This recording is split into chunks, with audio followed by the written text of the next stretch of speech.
আল্লাহর বেশি বেশি শুকরিয়া আদায় করবেন, বেশি বেশি আদায় করবেন যে আল্লাহ কত নিয়ামত দিয়েছেন।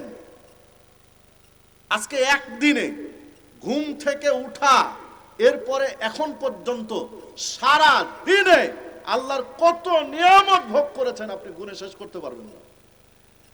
আপনি গুণে হিসাব মিলাতে পারবেন না যে কতগুলো নিয়ামত ভোগ করেছেন। যে মহান রব্বুল আলামিন এত নিয়ামত দিয়ে আপনার আমার জীবন ধন্য করেছেন, শুকরিয়া তার আদায় করবেন না তো কার করবেন? আল্লাহ রাব্বুল আলামিনের শুকরিয়া আদায় করে আলহামদুলিল্লাহ। মা বোনদের দৃষ্টি আকর্ষণ করি, আপনারাও শুকরিয়া আদায় করবেন আলহামদুলিল্লাহ। দরুদ এবং সালাম বর্ষিত হোক সর্বশ্রেষ্ঠ মহামানব সাইয়্যিদুল মুরসালিন খাতামুন নবিয়্যিন রাহমাতুল লিল আলামিন বিশ্বনবী মুহাম্মদুর রাসূলুল্লাহ, সকলে বলি সাল্লাল্লাহু আলাইহি ওয়াসাল্লাম এর প্রতি।